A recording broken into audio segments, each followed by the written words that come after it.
Sometimes there's some drama around the NFL that doesn't take place on the court. The players are somewhat celebrities, and so all their scandals, not just the ones in the sport, are subject to public scrutiny. Antonio Brown is under investigation for filing fake COVID papers. 3 other ex-NFL players were found committing fraud, and some other news from the world of the NBA. Before we continue, don't forget to hit the like button and subscribe to our channel for more. Antonio Brown, an ex-personal chef for the Tampa Bay Buccaneers wide receiver Antonio Brown, was behind these allegations published in a Tampa Bay Times report. Brown's attorney stands firmly that his client is vaccinated. The NFL said it is investigating a report that Antonio Brown got himself a fake COVID-19 vaccination card to dodge league protocols. We're aware of the report and have been in contact with the club, an NFL spokesperson stated when asked to comment on the allegations. We will review the matter. Steven Ruiz, the chef in question for the NFL player, made the claims during an interview with the Tampa Bay Times. Ruiz said to the newspaper he was speaking out for having a dispute with Brown, saying Brown currently owes him $10,000 after efforts to reach a settlement with his former boss reached nowhere. According to Ruiz, who is Brown's girlfriend, model Sydney Moreau texted Ruiz in July. The text saying, "Can you get the COVID cards?" Ruiz replied, "I can try." J&J shot. Ab said he would give you $500. Moreau wrote back with AB, referring to Brown, and J&J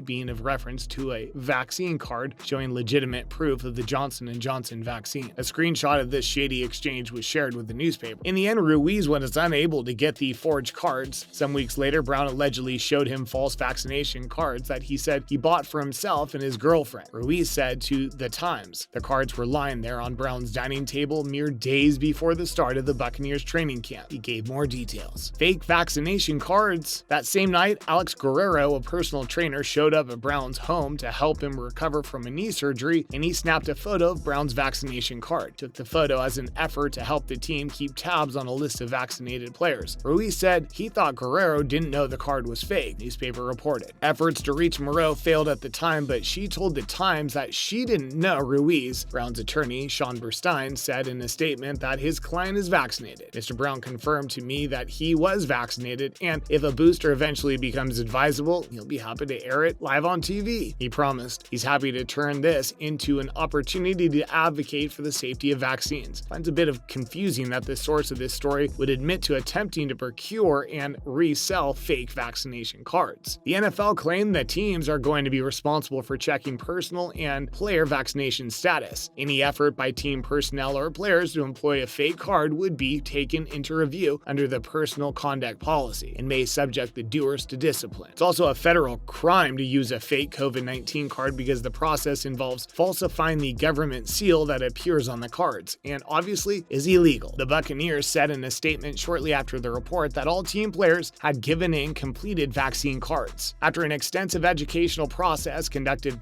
throughout our organization this past offseason, highlighting the benefits of the COVID-19 vaccines, we received completed vaccination cards from all Tampa Bay Buccaneers players and submitted the required information to the NFL through the established process in accordance with league policy, the team stated. All vaccination cards were reviewed by Buccaneers personnel and no irregularities were observed. Brown tested negative. Brown shockingly tested positive for COVID just a mere 4 days before the Week 3 game against the Los Angeles Rams on September 26. He was activated the following week, the NFL announced at the time. Under present rules, players who are vaccinated can come to work if they are asymptomatic and undergo and clear 2 COVID-19 tests 24 hours apart. Brown instead was out for a 10-day waiting period that is usually imposed on players who aren't yet fully vaccinated, Times reported. While vaccinations against COVID-19 are not an absolute requirement for players, they are obviously subject to rules involving daily testing, mask wearing, and limited travel. The questioning of Brown's vaccination status comes shortly after the Green Bay Packers team was slammed with a $300,000 fine for COVID protocol violations. Quarterback Aaron Rodgers and wide receiver Allen Lazard were also separately fined $14,650 each for going to a Halloween party while unvaccinated. Brown is no stranger to bad publicity either. Previous allegations. In the beginning of 2020, he was accused of attacking a truck driver in front of his Hollywood, Florida house. He was formally charged with burglary, assault, conveyance, and criminal mischief in this instance. Decided to plead no contest to the charges and was let off with a sentence of 2 years of probation and a deal with Broward County prosecutors. He was also ordered to go through a psychological evaluation course and attend another one on anger management. He was also accused of sexual assault by his ex-trainer Brittany Taylor in a lawsuit she filed against him in 2019. Brown staunchly denied the allegations and countersued Taylor for defamation before they reached a settlement some months later in April. Two-time Pro Bowl running back Clinton Portis and two other former NFL players have pleaded guilty for their roles in a nationwide health care benefit fraud scheme to submit false claims for payouts totaling about $3 million, the Justice Department said Tuesday. Portis, Tamarick Vanover, and Robert McCoon admitted to participating in a scheme to scam the league's retiree health care benefits plan, which provides tax-free reimbursement to former players and their families for out-of-pocket medical expenses not covered by insurance, the department said. 3 ex-NFL players involved in fraud. Prosecutors said McCoon, who played 8 games in 4 NFL seasons, was the mastermind behind this whole charade. McCoon orchestrated the nationwide fraud, which resulted in approximately $2.9 million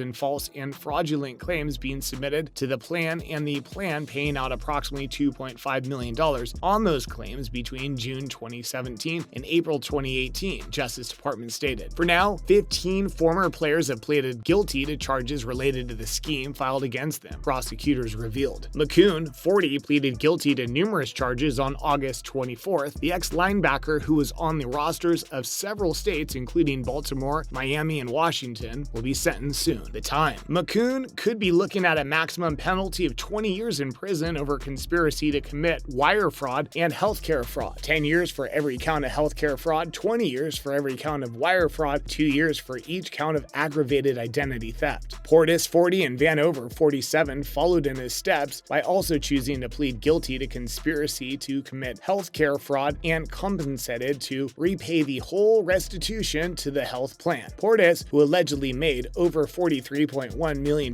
throughout the span of his 9-year career with Denver and Washington, was famous for wearing many-colored costumes, wigs, and oversized sunglasses when going for media interviews. But after retiring with almost 10,000 rushing yards, he filed for bankruptcy and became one of a shocking number of ex-NFL players who become completely broke after their playing careers are over. Vanover and Portis could possibly face a maximum penalty of 10 years in prison. As per reports by the Justice Department news release, Portis and Vanover pleaded guilty just 2 days after a trial against them led to a hung jury and a mistrial of some counts against Vanover. There is to be a retrial also for McCoon, who pleaded guilty to all the charges. Some channels tried contacting the attorneys for the 3 defendants, but haven't received any replies thus far. LeBron James tests negative. LeBron James has been cleared to make a comeback to the Los Angeles Lakers after missing a game while following the NBA's health and safety protocols. The league announced recently that James is not positive for COVID-19, even though a string of tests gave conflicting results earlier this week. Extra testing cleared James to play when the Lakers hosted the Los Angeles Clippers. Following 2 negative PCR tests conducted more than 24 hours apart, Los Angeles Lakers forward LeBron James has cleared the NBA's health and safety protocols. The league said in an official statement, James was originally placed in the protocols on Tuesday, November 30, after a series of tests delivered conflicting results, including an initial positive test that was collected on November 29. Additional testing confirmed he is not a positive case. In accordance with the protocols and the consistent testing practice that has been in place since the 2019-20 season restart in Orlando, the sample that produced the initial positive test was rerun twice and returned 1 negative and 1 positive result on 2 different PCR instruments. James initially got a positive test. The sample that brought that positive, however, was retested twice, now giving 1 positive and 1 negative result. James agreed to undergo additional testing a day later, but then got 1 positive and 1 unclear. James said some time ago in the season that he is indeed vaccinated. A totally positive test probably would have kept James away from the court another week or so. Alright, that's it for today. Leave a comment below and let us know your thoughts. Before you go, don't forget to like this video and subscribe to our channel. Until next time, bye.